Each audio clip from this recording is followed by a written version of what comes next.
أهلا بيكو. النهاردة هنغوص في تعبير بنسمعه كتير كتير قوي في مصر. أنا مخنوق.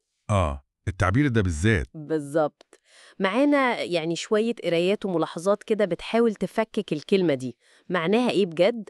وإيه اللي بيخلينا نحس الإحساس ده أصلاً؟ وإيه المشاعر اللي مستخبية وراها؟ تمام. والأهم بقى، ممكن نتعامل معاها إزاي؟ هدفنا نفهم أكتر الكلمة دي، لأنها بصراحة شايلة جواها أكتر بكتير من مجرد إحساس بضيق التنفس أكيد. هو التعبير ده ممكن نعتبره وسيلة ثقافية منتشرة جدا.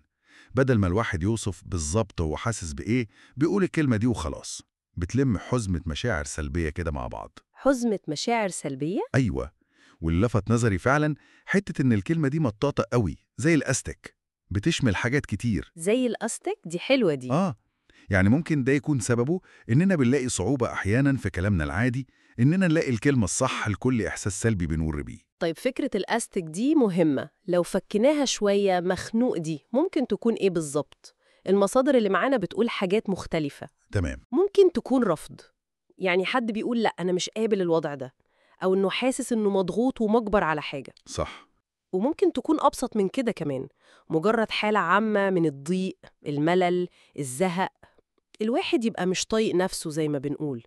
أو مرهق جدا وخلاص فاض بيه. بالظبط. أو توصل بقى لتعب نفسي بجد، ضغط شديد قوي يخلي الواحد كل أمله إنه بس إنه يرتاح ويفوق. وفي نقطة كمان قريتها، إنها ممكن تكون زي قناع كده بيخبي وراه حزن أو وحدة. أو اشتياق لحد معين. أيوة. كأن الكلمة دي هي الحل الوحيد عشان نعبر عن حاجة أعمق مش عارفين نقولها صراحة. وده اللي بيخليني أسأل، هل مجرد استخدامنا لكلمة مخنوق دي بيسهل علينا نتعامل مع المشاعر دي، ولا ممكن يكون بيخليها تتكتل جوانا بشكل مش صحي؟ سؤال مهم فعلا، وده ياخدنا للأسباب.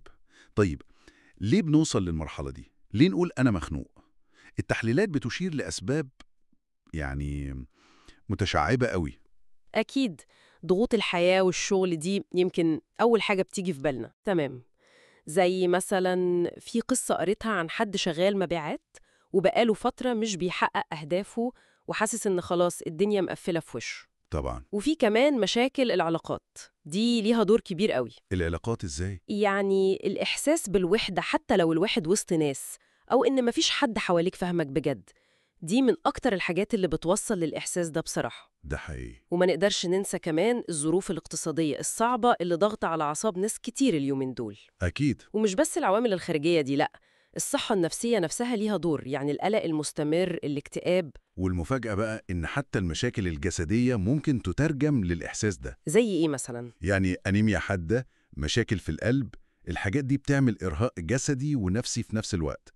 فكل ده بيصب في نفس الإحساس بالخنقة. كأن الإحساس ده هو رد الفعل الطبيعي لجسمنا وعقلنا لما الضغوط بتكتر من كل ناحية. بالظبط. وهنا بقى بنشوف قد إيه صحتنا النفسية والجسدية مرتبطين ببعض، كل واحدة بتأثر في التانية. طب والمشاعر اللي جوانا وقتها بتبقى عاملة إزاي؟ المصادر بتوصفها ساعات كوكتيل مشاعر ملخبط. هو فعلا كوكتيل، في ضيق وعدم ارتياح شديد جدا، لدرجة إن الواحد أحيانا ما بيبقاش قادر حتى يعيط. كأن الدموع محبوسة. أيوة. وممكن يبقى فيه حزن وأسى عميق، زي ما بيقولوا الأحزان بتاكل في القلب. ومعاهم بقى القلق والتوتر المستمر والإحباط والعجز. الإحباط ده صعب قوي، لما الواحد يحس إنه فقد الأمل وبقى محبط، وإنه قليل الحيلة قدام المشاكل. وبيزيد عليهم كمان الإحساس بالوحدة والاغتراب، يعني هو مش شعور واحد واضح، لا دي خلطة مشاعر سلبية متداخلة. والتعقيد ده في حد ذاته مرهق. جدا. طيب هنا بقى ندخل على الجزء العملي والمهم، نعمل إيه؟ يعني إزاي نتعامل مع الإحساس ده، وإزاي نطور قدرتنا على فهم مشاعرنا وإدارتها، اللي هو الذكاء العاطفي. قبل ما نقول نعمل إيه، خلينا نوضح بسرعة يعني إيه ذكاء عاطفي. ببساطة هو إننا نفهم نفسنا، نفهم مشاعرنا كويس قوي. ونفهم مشاعر اللي حوالينا كمان. بالظبط. ونعرف نتعامل مع كل المشاعر دي بتاعتنا وبتاعتهم بشكل إيجابي ومفيد. تمام. طيب المصادر بتقترح خطوات عملية عشان نزود الذكاء ده. أول خطوة، وأظن دي أهم خطوة، إننا نعرف إحنا حاسين بإيه بالظبط. أيوة، نسمي الشعور. بدل ما أقول أنا مخنوق وخلاص، أحاول أفهم هو أنا حزين، قلقان، غضبان، محبط، وإيه السبب. ده اللي هو الوعي بالمشاعر. تمام. وبعد ما نفهم، تيجي خطوة التعبير. لازم نلاقي طريقة صحية نعبر بيها عن اللي جوانا. بدل الكتمان. بالظبط، الكتمان ده بيتراكم وممكن ينفجر غلط. ممكن نتكلم مع حد بنثق فيه، ممكن نكتب، نرسم، أي حاجة تطلع الطاقة دي بشكل كويس. والنقطة الثالثة اللي بتيجي بعد كده هي إدارة الضغوط، بما إن الخنقة مرتبطة قوي بالضغط. يبقى لازم نتعلم نخفف الضغط ده.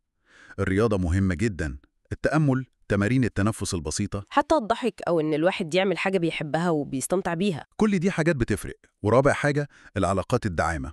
إن يكون في ناس في حياتنا بيسندونا، أهل، أصحاب. وجود الناس دي بيفرق قوي في قدرتنا على المواجهة. الدعم الاجتماعي ده زي ما يكون درع حماية لصحتنا النفسية. وأخيراً، ودي نقطة مشددين عليها قوي في القرايات، إننا نطلب مساعدة متخصصة. أيوة، لو حسينا إن الموضوع أكبر من طاقتنا وإننا مش قادرين لوحدنا، ومفيش أي عيب ولا ضعف أبداً إننا نروح لطبيب نفسي أو معالج نفسي. بالعكس تماماً، دي خطوة محتاجة قوة وشجاعة ووعي.